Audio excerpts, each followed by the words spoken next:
Yeah, entrepreneurs need to be really honest about that because Hmm. it's not sexy. It's amazing to control your time, but that also Yeah, means you control your time. yeah, So, yeah. you know, And if it's some shit that ain't working right, then it who you usually blaming? traces back to you. That's right. You didn't see that Yeah. email. Hmm. Welcome to another episode of the Heavy on Brand podcast. And I feel like I say this with every episode that I intro, but it's the truth. I am really excited about this conversation that we're having today.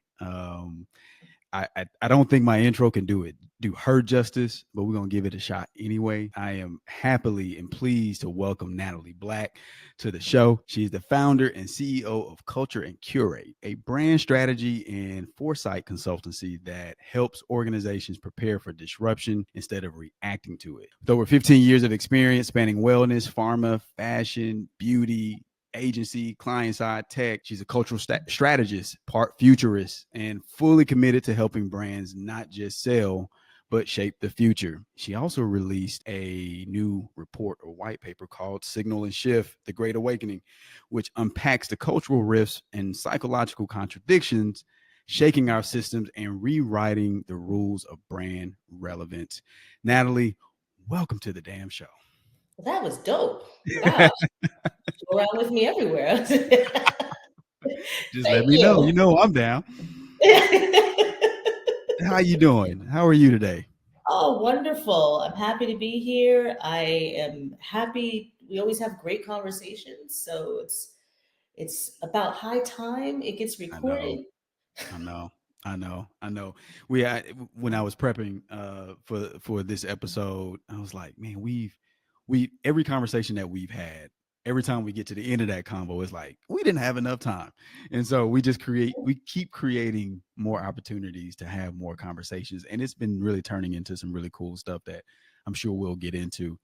Absolutely. But before we get into all that, and before we get into the report that you recently released, which I think is a new playbook for how brands need to operate in general, I really want to learn more about your background. Like, how did you get into this space? Start with where you from, where you grew up. I want to know all that stuff. Oh, you want to start from the beginning. Yeah, yeah. I'm originally from New York. Hmm.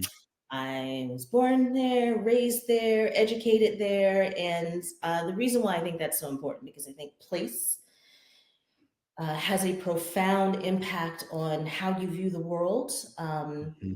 how you think people move, and the things that impact your life, brands, whether it's organizations, things like that, how those things show up in your life and your Hmm. interpretation of them. So I always preface it that I am a New York transplant now living in Atlanta.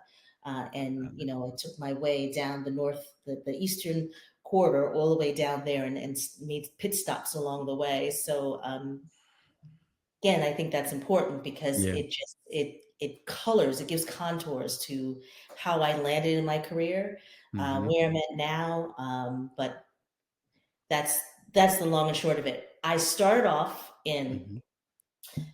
fashion and beauty PR because, like I say, everybody, like as a little girl growing up, and growing up in the 80s and 90s, and coming of age around that Hmm. time in the early 2000s as well. Like every little girl wants to be in fashion and beauty, right? Yeah. And then fashion and beauty PR, and you happen to be Hmm. in the greatest city on the planet to do that. So I was doing all the things that I shouldn't have been doing, which is getting on the train and getting on the subway, and Hmm.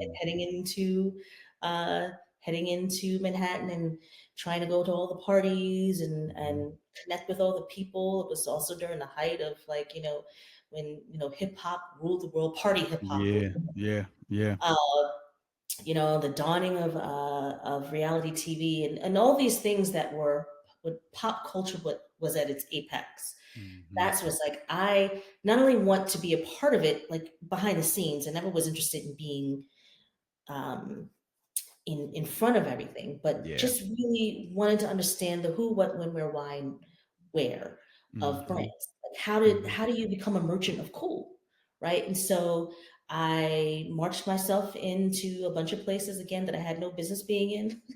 Lied about my age, Right. back then it was like you can get a job, you just tell them, yeah, no, yeah, sure, I worked, and you were hired. So that's what I did. And I Mm-hmm. started off at Estee Lauder, which was, fantastic, learning everything from the retail side to the event side to uh, brand activation side. And then I decided to go to college and I went to Mm-hmm. UMass Amherst and just everything. I learned everything I could about marketing research, brands, brand Mm-hmm. activation, public relations, then the Mm-hmm. dawn of social media. So then it was digital PR. So I Yeah. worked on things like when Jennifer Lopez was at her height, and it was when she came out with Glow by Jennifer Mm-hmm. I Lopez remember and that. Yeah. Miami Glow, Jennifer Lopez. It was like, Mm-hmm. how do we tap into this whole MySpace crowd? I was part of that. And Yeah. my shameful, I'm apologizing to everybody right now. I was part of the crew that bought uh, $200 plus jeans into the conversation. So I'm sorry, though I still do love my Citizens for Humanity and Seven for All Mankind jeans. But that was me, part of It was not just you. Oh, yeah. good. No judgment here. So needless to say, I'm always curious and wondering Mm-hmm. what makes people tick. Why do we do the things we do? What makes brands decide what's going to be on, what isn't? Who do they partner Mm-hmm. with? And was just I wanted to learn something, move on, put it in practice. Learn Mm-hmm. something, move on, put it in practice. That's kind of defined my career. Yeah. So agency, corporate, big brand, small brand, startup, B2B, B2C. It You've really done it all. it's it's all different and all the same at the same time. Mm-hmm. So I wanted to put that in play for nearly every single industry because like let's do tech. Tech seems to be good. Let's do that. Mm-hmm. It's literally just that. And decided to do that for every single industry except for tobacco and firearms. And stand on that. So it's been great. Mm-hmm. Mm-hmm. Wow, that's incredible.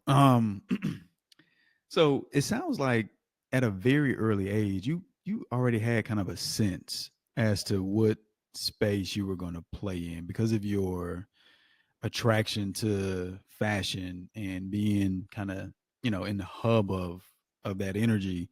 I don't hear that too often, especially when it comes to for me, like I kind of fell into like I understand why I'm Yeah. doing what I'm doing.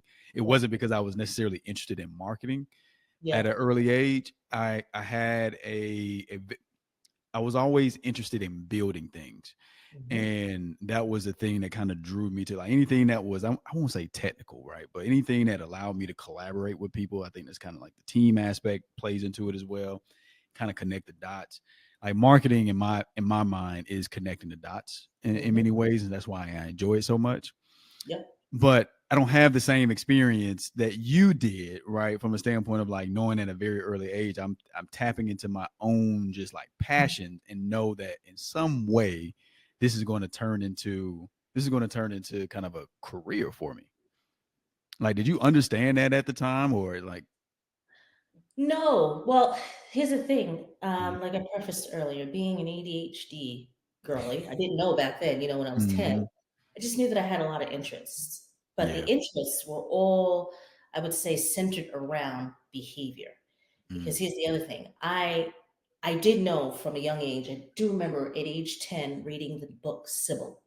mm-hmm. Coincidentally was my grandmother's name, who Word. also struggled with schizophrenia. Okay. But I did know that I was so interested in psychology and Mm, uh, again, nature versus nurture. So I knew mm-hmm. that. And Mm-hmm. then I also was interested in, the fluff, the fashion and beauty stuff. And, Yeah. I was in love with magazines and glossies. And so really, I think if I look back now, I knew Mm-hmm. I was interested in sociology, anthropology, just humans Mm-hmm. in general, and how Mm-hmm. humans like you build things, connect things, interpret things. Mm-hmm. How does culture move? Like, how do we go from living in caves to forming a written language to building a whole civil? Like, I wanted to know all of that stuff. Yeah. And how do we build significance? How do we decide what's important, what's not? And then as I was just chasing different things, Mm-hmm. realize, oh, this is what it is. This is marketing. This is Mm-hmm. advertising. This is brand. And Mm-hmm. then um, one way to capture my interest is to challenge me in a sense. And the challenge for me is like, no, no, you don't belong here, or no, no, you can't do that, or no, no, you don't have enough experience yet. And so then Mm-hmm. now I'm a dog with a bone. So now I have to go get a PhD in it, right? Like with everything. Yeah. And Yeah. so when I started to hit walls when it came to brand, because I won't say marketing is easy to get into, but marketing needs a lot of, I would say, it needs fresh blood all the time, It right? does. Because It does. you need young people to keep you on top of what's coming out. Um, Mm-hmm. it needs literal people because you burn through Mm-hmm. people so much. So there's Mm-hmm. always an influx in marketing. And then they started Yeah. teaching business schools, became concentration. So I would say that it's easier to get into. Mm-hmm. Um, but when you start talking about brand and strategy, Mm-hmm. now you have to be of a certain pedigree, and you have to be, ordained, worthy, have enough experience. And so when I started hitting um, roadblocks along the way, Mm-hmm. like, yeah, well, oh, you should stay in account, or oh no, you should stay in research, or no, then I was like, oh, okay, so this is where the sausage is made. Mm-hmm. So I Mm-hmm. need to get in there. So I just started going. I didn't realize I was doing strategy when I was an Yeah. account. I was doing the things, pushing the paper and keeping the projects on track, which I hated. Mm-hmm. Mm-hmm. But I then was talking to clients and pitching them ideas and saying, "Have you taken a look at this?" Because I don't think, I didn't realize I was doing strategy at the time. Mm-hmm. But I keep saying it, like I literally would just show up to meetings that I had no business being in, and looked at people like, You must have forgot to send me the email because I'm Mm-hmm. here." And that's how you begin to hear the conversations. You see the people who make the decisions and how they make the decisions. And Mm-hmm. the biggest thing is, like, some of them are very, very smart. A lot of them are not that much smarter than you. Mm-mm. So At you get all. at all. So then you go, okay, now I'm a strategist. Yeah. Well, what makes you a strategist? Because I strategize. What you think? Mm-hmm. So, and then you start going and going and going, and then bam. Yeah. Listen, I not to speak ill of any other profession, but from my experience in being in the marketing space and running an agency and being around other strategists, good marketers are probably some of the smartest people you'll be around. Hmm. Not only is there like the creative muscle that's always at play, Yep. but it's the ability to think up something, an idea, a concept, and then intimately understand how to get it done. Yes. And then Yes. understand, even taking it a step further, understanding the data implications, understanding the technology that's required, how everything needs to speak. In many situations, from what I've seen, like other industries are a lot more straightforward, right? Yep. Yep.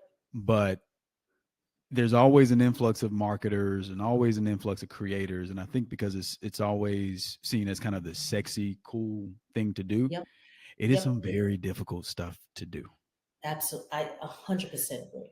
You're because you have absolutely to. I love what you're saying about just understanding the psychology. You understand behavior. You understand what people connect with. You have to understand culture, the nuances around that, and right. Mhm. then put that in something that's relevant to the people that are trying to buy something from it, or that you're trying to get to buy something from. Like it's a very intentional and in many ways spiritual exercise Mhm. to take a company and a brand through, or even just to even have to do it for yourself, and then to have to take a step back and then say, especially with someone like you and with your background, you've touched pharma, tech, fashion.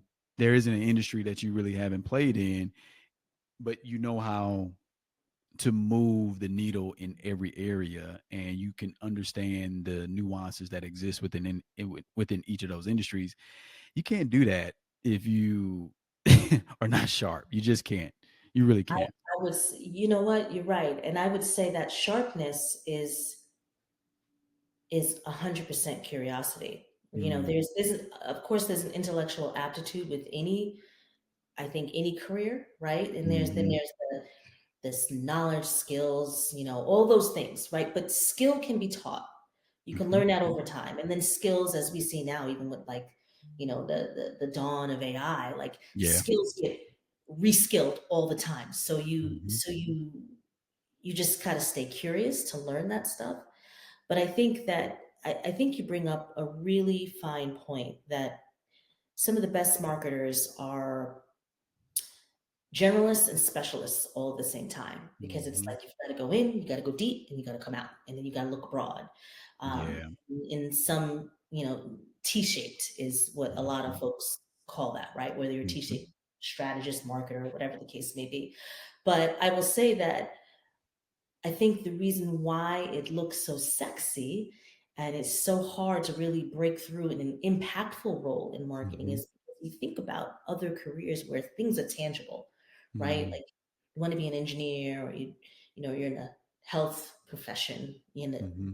all need incredible amounts of intellectual smarts and things like Sure. that. So I'm not Yep. discrediting them at all, but there's stuff, the body, you can see the body, right? Hmm. And we know that this is going to work. The heart works like this because that's how the heart works. And we work Hmm. backwards, right? When it's not working like that, then we figure out why that is. Yeah. But with marketing comes brand. It's like how you start with a concept, and then you Every have time. the most unpredictable factor, which is human beings, incidentally. So Hmm. now I built something, I got a concept, Right. right? And that's turning into a product or service. Hmm. Now I got to convince you. I gotta I got sell to you on it. gaslight you into Right. why this is the Gotta. most amazing thing. you know? Yeah. 1,000%. thousand Yeah. percent. Yeah, it's like I And gotta then, convince you that this is the thing that you've been missing, and if you don't buy it, your life is ruined. right, exactly. Like, that is the biggest mind fuck ever. Yeah.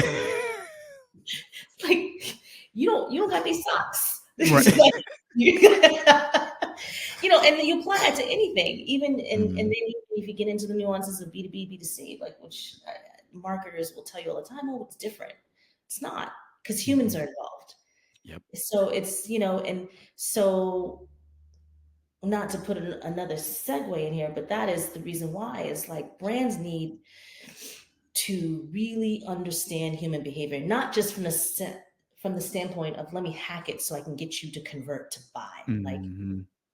we're now fully fledged. We're all consumers because you Yeah. turned us into one MTV, you turned us into one P&G, Yep. Coca-Cola. Like we're all consumers.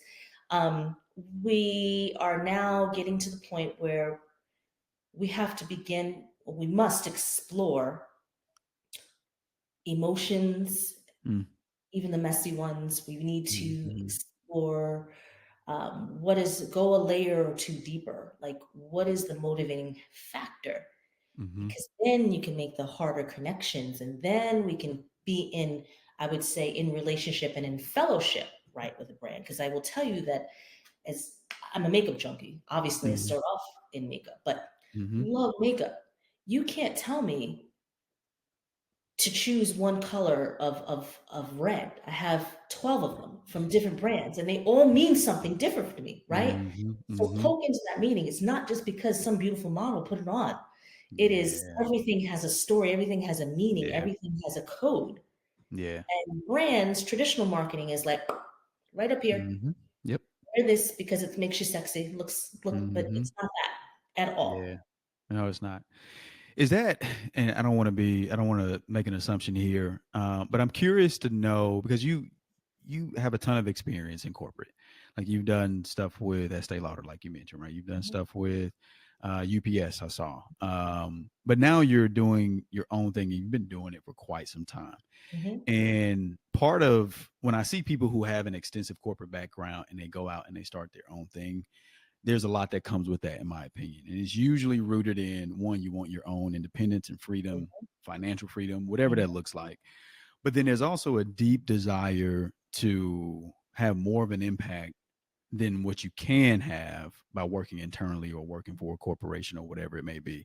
I'm curious to know what was your inspiration around starting your business, starting your firm? So I did corporate and then I went Mhm. agency because agency is more Mhm. sexy, Yeah. but agency is tumultuous, Mhm. corporate is stable, and then Mhm. then you want to work for the sexy corporate brands. So Coca-Cola, Xerox, Google, Motorola. You want to work for the sexy brands. Mhm. Mhm. But again, I'm ADHD, so I want to do all the things all the time. Mhm. Um, Mhm. there is also, how can I say this without it sounding terrible? Because I there are some amazing, I've worked with some amazing corporate comms brand and marketers, strategists. Mhm. I've worked with some amazing folks. After a while, though, I think when Mhm. you're working for a huge apparatus, it becomes harder to see your impact on the work. It gets Yeah. harder to turn the ship, if I may use a corporate Mhm. term. It Mhm. just, you get drowned in the mundane. And Mhm. for me, Mhm. because of how my brain is wired, I actually do terrible work. Mhm. Like, you could do the same thing every day in a corporate job, and as long as you hit those KPIs, you're good, right? You're golden. Mhm. Mhm. Um, and because I'm not being challenged, or because the work is not necessarily interesting to me, it like I do terrible, terrible work. Mhm. So Mhm. so Mhm. there's that aspect. Yes, I wanted I'm to so control with you there. my time. It's the Yeah. truth. Like, Yeah. I'm good at it, and I Yeah. know what I'm not good at. And it needs to be, I'm always good at the hard stuff. I'm really good at the hard stuff. And not because I'm superhuman intelligent. Yeah. It's just how my brain is wired. Yeah. Don't ask me to make toast. You need to check the instructions every single time. Like put it in and turn Right. it on. Right. So, but also too, I was a mom. Well, I am a mom. I was Mhm. Mhm. not, but I was a new mom, Yeah. and I got sick of my career, or the people who were say in control of my career. I got sick of them telling me to choose.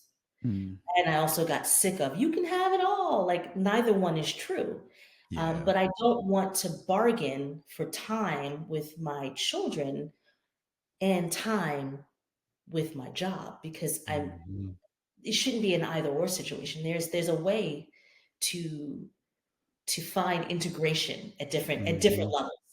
And Mhm. so there's just no way. Like, if you want to move forward in corporate, you have to slit your wrists, right? Yeah. And I did that for a Yeah. little bit, but didn't Mhm. feel good, right? Yeah. And you slit your wrists and you hope and you pray that they notice that you slit your wrists, and they Mhm. deem you worthy and move you up. Um, I didn't want to do that. So I wanted to be in Yeah. control of my time, and I wanted to work how I wanted to work when I wanted to work it, whether that was Mhm. on a soccer field with my kids, Yep. or sitting at a desk. Like, as long as I get the work done and it's great work and I'm available, it shouldn't be dictated. This is before the pandemic and the dawn Yeah. of remote work. Mhm. And then again, I wanted to do cool shit. Yeah. So left, and I was like, in true Natalie fashion, I was like, screw it, I quit.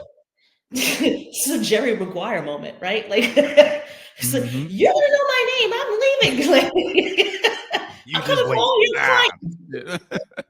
Yeah. Exactly.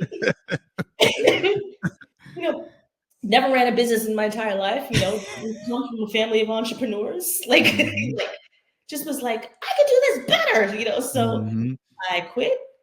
And for 3 months, I laid on my couch depressed, because I didn't realize the structure that working in a system like Yeah. corporate or agency, Yeah. anything working in a system, provides, how much it controls your life. And so Mhm. now the buck stops with you, Yeah. beginning, middle, and end, and not knowing how to transition to that. And I It's wish an more, adjustment. yeah, entrepreneurs need to be really honest about that, because Mhm. it's not sexy. It's Mm-mm. amazing to control your time, but that also Yeah. means you control your time. Yeah. So, Yeah. you know And if And if it's some shit that ain't working right, then it Who you usually looking traces back to you. That's right. You didn't see that Yeah. email. Mhm. Yeah. Right? And so that is a really harsh reality to adjust to. So once Mhm. you get over that, you adjust. And then you realize, oh, okay, there's dealing with people and managing people. Yeah. There's business development, which is a whole nother beast, right? Because if you're Mhm. just used to working and doing work, now you got to Mhm. be on and you got to do the work and you got to find the work, Gotta do right? both. And that requires a whole different skill set that you may or may not have. Mhm. And then there's the administrative stuff. So, needless to say, there was a lot of learning, a lot of bumps, a lot of slip ups, a lot of flat, like falling and flat on my face. Yeah. Screwing around with clients in the sense, like, it was just so much learning, so much learning. I get it. I get it. Yeah. But Yeah. I wouldn't trade it because I think it has enriched my career, me as a person, 100 Mhm. times over. Mm. And, and then also I get to do cool shit. So Yeah. things like that. Yeah, you do. You do. You really do. Yeah. It's funny you mentioned something that was a similar experience that I had, and I think my very last or second to last role in corporate. Um, and it stood out to me to this day. I won't say I always tell this story, but it reminds me of a moment where when you think about the people that you report to in a corporate structure sometimes, and if you are a person that is curious Mhm, and you are an independent thinker, mhm. sometimes that way of being can get you in trouble.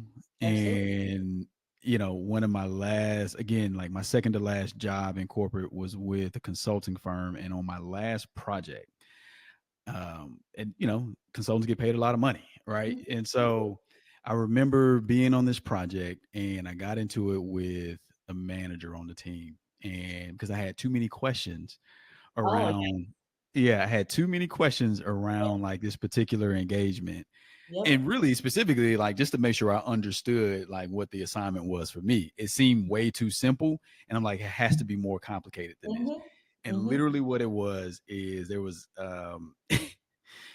this company that we were doing the consulting for. They were updating certain things in their bylaws or whatever it may be, and the stuff had already been updated, so it was literally taking it's embarrassing to even think about what, like, the amount of money that was being charged and what we were doing.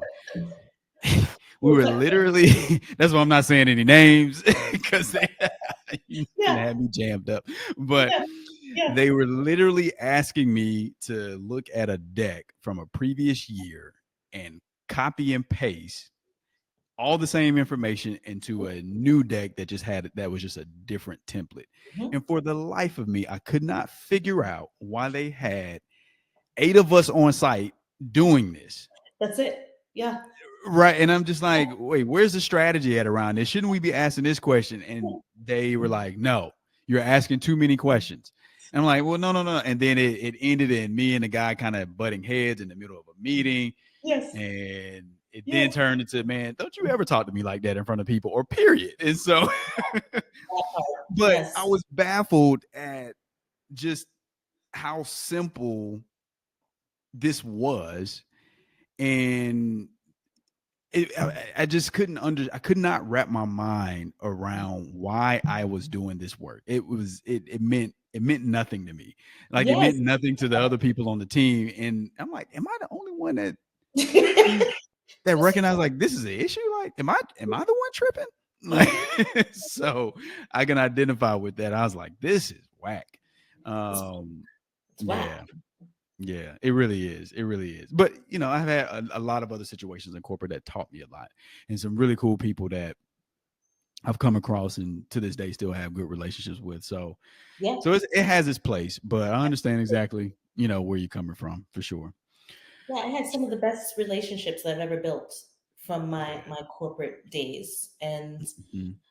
if anything, I mean, there's things to be learned even in the worst of situations, and Yeah, for those sure. lessons keep showing up as you evolve and get Mhm. older or get more experience or just go through life. And I think that corporate definitely taught me, it taught me the inner machinations of the game. And Mm, that is mhm, so important. I can go on and on about how different generations play the game. As a matter of fact, I do in the report, but it is oh, yeah. that is an education in itself of Mhm, learning how people operate with one another in different settings, mhm, when there's dollars on the table, when there's not dollars on the table, when there's no accountability, when there mhm, is multiple stakeholders, like all of these things. People, we are different people in as we move from room to room. And so mhm. that's what it taught me, is like, okay, okay, I see where this is coming now. Because if you're going to change something, break the system, change the system, operate within the Mhm. system, you got to know how the system works. Yeah, 1,000%, 1,000%. So you mentioned the report. I really want to get into it. Signal and shift. Like I said, I've read it now a few times, and I'll let you definitely give because I'm not going to even attempt to try to explain. I won't do it justice. But what I will say, actually, before I get into that, because I won't forget that thought. What was your inspiration? Like, why did you create this report? Because I think it's so timely, it's so relevant. Brands need to lean into this in a way that should be kind of the guiding force to how they do anything related to Mhm, marketing, branding, mhm, creative, whatever it may be. I mean, it's so mhm. insightful on so many levels, and I know you had some people that were some contributors to it, but I was blown away. And I don't say that about a whole lot of things, but I was blown away at just the thoughtfulness behind the report itself and what whether with audience like tell people about. I have kind of question. Oh, well, thank you. I, I appreciate that you appreciate the report, because there are some companies and individuals out there who are producing great work. So Mm-hmm. at my core, I do consider myself to be a strategist, and I've done business strategy, creative strategy, all of that in the envelope of brand strategy. Yeah. And whether it's for an organization like a big brand, a corporate, or an agency that works with several different brands, there is there's an art to it that I think that has been dulled. I won't say lost, right? Because Mm-hmm. that's hyperbole. I think that it's been dulled because I think Mm-hmm. that brand strategy has turned into brand performance strategy, right? Like hitting the metrics. Yeah. Sure, what's the engagement rate? What's, who's how many clicks a website? How many paths to purchase, intent to buy, like all of these things. And I'm not saying that we should do away with those things. We have to Mm-hmm. measure, Mm-hmm. and we measure what we care about. And I think that we've increasingly cared about the wrong things. So what has Yeah. happened is, like in the report, I explore this notion of hyper optimization and hyper polarization, and hyper normalization. These three polar forces that are right now constructing our reality. Because again, we Mm-hmm. are in the weirdest of times. There's so many things. There's this political chaos going on, no matter what Mm-hmm. side of the fence you're on, right? I don't want to get on my soapbox, but Right. there's Right. that. Mm-hmm. There's innovation right now. Like now, I got to worry about the AI taking my job, which you Mm-hmm. know, it's already doing that. We're not talking about that. We're Mm-hmm. talking about its profound benefits, and there are benefits to it. It's here to stay, but we're not talking about the displacement and disruption that is already happening, because we're so focused on Yeah. opportunities. And it doesn't, again, Right. doesn't have to be an either or. It's an and, but you have to have a Mm-hmm. full-fledged conversation about it. I think that there's a crushing of culture, in a sense, like Mm-hmm. brands and folks are extracting as much out of humans Mm-hmm. as much as possible. The creative outputs, the traditions, the way we express, extracting as much as you can out of that, but at the same time creating this monolithic way of being, right? And Yeah. it floods our timelines. So it has impacted every single aspect of our lives, like, how I do my hair, to how the color I Mhm. choose to put on my walls, to how I interact with people, to where I want to go on vacation, like all these things, where I want to get a job, it impacts all of that. And I think we're at a crescendo where I say this, like, reality is cracking because so many of us are going, just like you did it at your last corporate job. Like, anybody knows what's going? Did he just say that? And I am paying the same amount of money. Well, no, I'm paying more for a smaller bag of chips. Like, all of these things are, Mhm. I think, if they were spread out, they would be defensible and excusable. But when they're compacted as one Mhm. after the other with the other, right? Like, of all these different things, then you go, something's not right. It doesn't pass the sniff Yeah. test. Yeah. So when you start to put all that together, and then just in the domain of my job, you go trends, which Mhm. trends only tell one part of the story. And there's great trend work out there. There's great companies that are doing trend work, and Mhm. you're just not asking. I find myself when I read trend reports and I look at the compendium of information out there, and it's all great. And there's some great people who are all as part of a puzzle, who are doing really great pieces of that puzzle. And Yeah. I just wanted to serve as an extension of that work of, we need to, number one, ask more questions, deeper questions, Mhm. try to find where the dots connect, and then also say, like, what's next? Like, what's actionable? Like, Yeah. how do we navigate this? And I do believe wholeheartedly that business can be a force for good. It doesn't have to, it's not all or nothing, right? Like, profit is amazing when you're on the receiving end of profit, right? It's Yeah. like, Yeah. um, but we are demanding a new way of being and transacting. And so Mhm. why not have brands, again, come into this conversation with people? I'm not going to call us consumers anymore, because that's just an action. That's what we do. That's not who Yeah. we It's are. transactional. Yeah. So it's very transactional. So come Mm. into conversation, understand us, so because we're understanding you. And then I hate and love the word co-create, but I use it anyway, like, and then Mhm. co-create. So now the brand is no longer just a standalone figure in my life that represents a bunch of things that I bought, or represents an aspiration of who I am and want to be and move. It represents a piece of my story, right?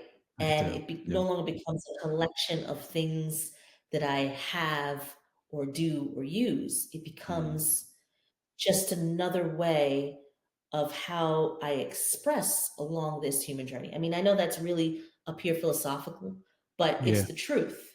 At least I believe it. So Yeah. I wanted to report as an exploration of what that means. What does it mean? Yeah. I One thing that stood out to me, several things stood out to me. The first thing was really the what you have kind of called the living lens framework, right? And the like strategic formative intelligence system attuned to the evolving dynamics of society, technology, and culture. So when I read that, it taps directly into what the human element of and people and community and audience building or whatever it may be. I don't know blur, but to me, what you just kind of called out is now kind of that new layer that needs to exist when you start, right? Mhm, You know how it is as a marketer. It's usually our favorite thing to say. Like, all right, you got this person that's a CMO of this brand, a director of marketing, and they're doing this, they're doing that. But while the position and you're going after people who hold true, each of them come to the table with their own dependence, mhm, influences that in mhm, many ways change and really purchase and make this not I, and really hits home because you can't have the same conversation with two CMOs. It's not the same because they're bringing more to their Mhm. title. They're bringing Yep. all this other stuff that is beneath All the stuff. the surface as to whether or not they decide to go with you or someone else. Absolutely. Absolutely. You're absolutely right. And while I think this is where the hyper optimization has come in, we Mm-hmm. say, well, we can't, like, I can't know everything about Brian and speak to all of those aspects. I can only cherry pick a few, right? Like, I can make certain predictors about how Brian is going to show up and interact with my brand and how much he's going to spend and when he's going to spend it and how he's going to recommend it to other people based on his title, his education level, how much he makes, where he lives, his hobbies. Like, these are not predictors, right? But they are indicators. And I think marketing has moved them to predictors. And Yeah. so much, in fact, that we've created, again, like this monoculture that serves those things, right? And Mm-hmm. so you go, oh, yeah, okay. And I always give the example, even myself, like at the time, my oldest, was a competitive soccer player. And so Mm-hmm. I guess in aspect that was a soccer mom, Yeah. right? But if you click down one layer, I wasn't like the my peers on the soccer team because I was much younger than them. I lived in different neighborhoods. Mm-hmm. Income level was different. Educational level was the same or higher as a skew towards me, but some things, there's people are not boxes. And so I think we've Yeah. gotten to this point where, which is where the backlash is that, now it's like, okay, but I checked all the boxes. Why isn't this still not resonating? It's because Mm-hmm. people are not boxes. And so it goes, okay, so how is that a way in? So you've got brands who have been like, well, we're just going to appeal to culture and we're going to appeal to taste. And it's like, okay, well, that's a way in. But then you jack those things, right? And so then Mm-hmm. then it still doesn't hit because at the end of the day, you don't care about the community or the culture, no matter what it is, right? You just want me to buy. So, what at what point does Yeah. that relationship get dangerous? Yeah. Yeah. 1,000%. And you have people Mhm. using the thing, or it shows up in a race, or it shows up in like these in traditional forms, but it's a way Yep. of behaving like exactly what you said earlier is behavior, right? And it's behavior and its influences around how you got to where you are today and how you go about making your decision. We grow up the same.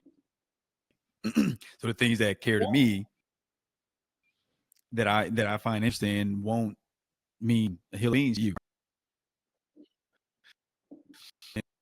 And even going down, like I read through all like the vectors, all like all 20 of those, Yeah. right? That was it was just seeing anything like it. So kudos, Thank in my you. opinion, really, it really is. Thank you. Thank you. I again, I read a lot, I collaborate a lot, and there are Mm-hmm. some really great thinkers. I look at it as um, in addition to the conversation, right? Expansive and building upon work that's already out there.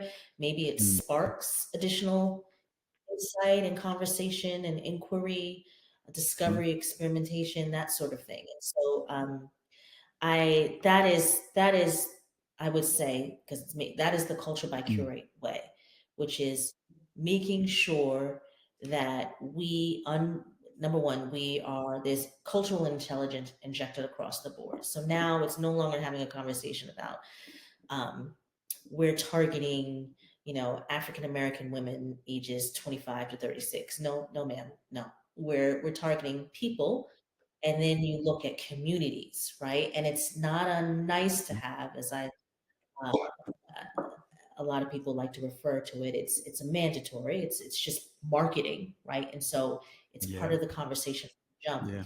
And then um, it's taking into all those interpersonal, social, psychosocial, um, geographical, political, all of these different components to say, okay, now we understand. And then actionable. Mhm. What do we do now?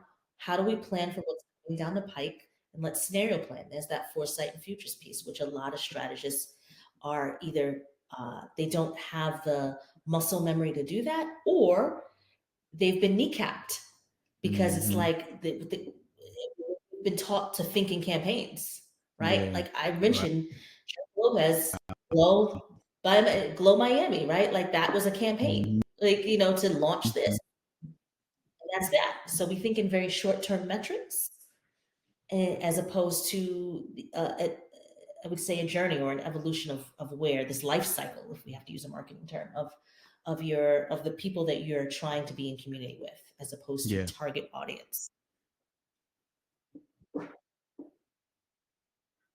But when I was that, I was like, you know what, man, this needs to be like some sort of. If you have the responsibility of working with any kind of brand, if you're a CMO, if you're a marketer, like and training against this framework, not against the framework, but using this framework, because just spot on. How can you begin to build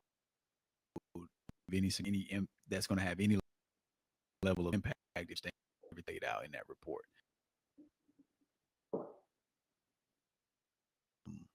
I really Thank you. I'm trying. You know what? My goal with Culture Buy, because there's plenty of agencies that can work with brands and do campaigns. I can do that, yeah but I yeah think the real um, Culture by Curate was developed to help augment brand teams or marketers or comms teams, whatever the case may be. So to support, because again, we talked about it earlier. You work your brand side, whether your client side or agency side, and your head's down working, and there's not really much room to look to your left or your right or up and down, right? Like you have to do this, and so there's not a lot of time. Brilliant people are pigeonholed into doing something very mundane.